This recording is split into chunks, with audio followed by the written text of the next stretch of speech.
Welcome friends to the channel Bokdia Grofin. This is Sushil, your friend, to help you understand more about finances and cash flows.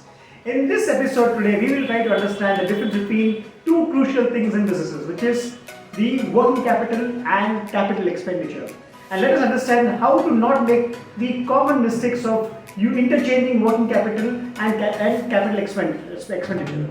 So the funds are of two types, which is for any business to run, they need funds for a day-to-day activity, which is working capital. That's the one which helps you to run your business on a daily basis.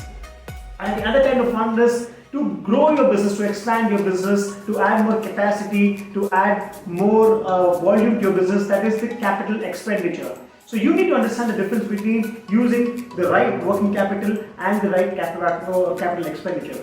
In the last episodes, we have seen how we can manage our cash flows using the cash flow tracking sheet. So there are three kinds of cash flow we've discussed, which is the cash flow from investing, cash flow from operations, and cash flow from finances. So with the right cash flow, you need to again understand how to deploy it, how to use it efficiently. Just tracking the cash flow is the right thing, the first thing to do. But to take it further from here on, you need to understand and make the right decisions to deploy the cash in the right way. See, remember, decision is the most important thing which will decide the future outcome of anything from here on. You need to decide what kind of cash to be deployed where. Once you know that idea, it will be more easier for you to not fall into the pitfalls of financing. Let us see what is the difference between working capital and capital expenditure.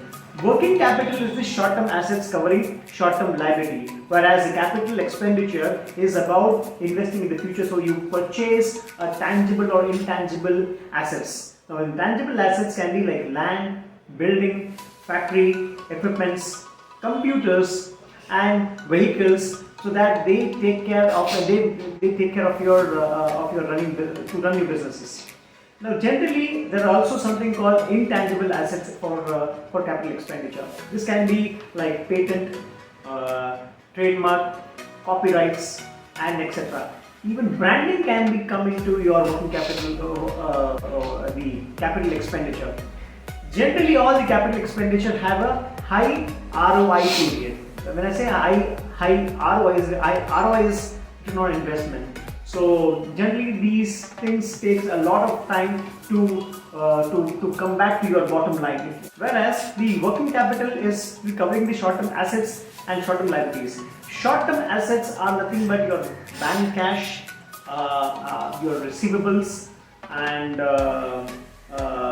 short-term liabilities are the payments that you have to make, rents that you have to pay, and the EMIs that you have to make payments one by one.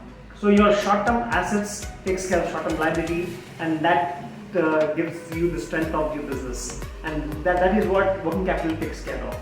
Until here, everyone will be talking about in every forum on internet and on YouTube. But the most important point I'm going to share now is how to utilize your funds for capital expenditure and working capital. Nobody would be discussing this at any forum. These are the common mistakes and pitfalls which every entrepreneur does. Number one is they use short-term working capital for capital expenditure, which is short-term working capital to long-term investments.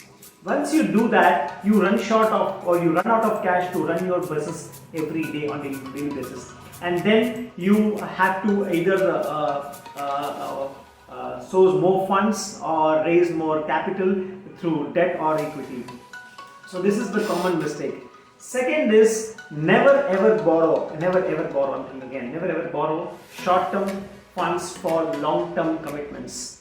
Short-term funds, again, what now you can ask me, what is short-term? Short-term is something which is less than 12 months, and long-term is about 12 months. So when you borrow from anyone which is had to be repaid before 12 months, never ever do that to invest in a long-term commitments.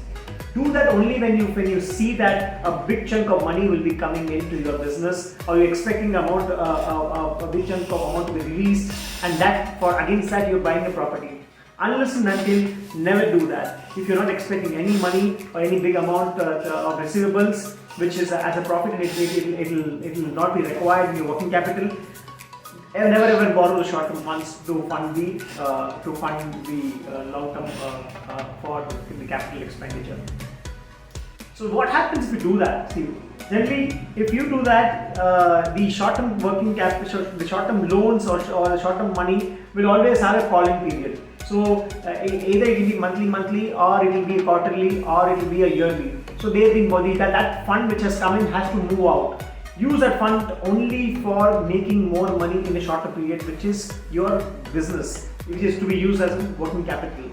And only take that funds only when you foresee that there's a growing order book, or when you have a strong demand for your business. Only then you borrow that money to utilize and make money instantly, because the receivable period for any business will range from 30, 60, 90 days. So maybe in 3 months time you get your money back with the profits.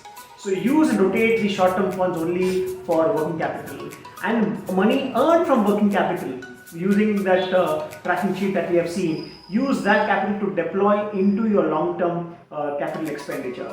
So the payoff time of capital expenditure is on a longer period. So that strengthens your business on a longer term period. Never take the short-term working capital is something which is easiest to get. Never do that to fund your long-term expenditure. I hope I've discussed the major pitfall of the entrepreneurs, what they do. Everyone loves to grow, everyone knows how to grow, but the most important thing is how to manage your funds rightly. Again, if you loved this video, share this video with entrepreneur friend and help them enlighten them about the working capital and the capital expenditure. Do like our channel, subscribe it, and if you have any comments, please use the comment box. Again, this is Sushil signing off from Grofin. Thank you.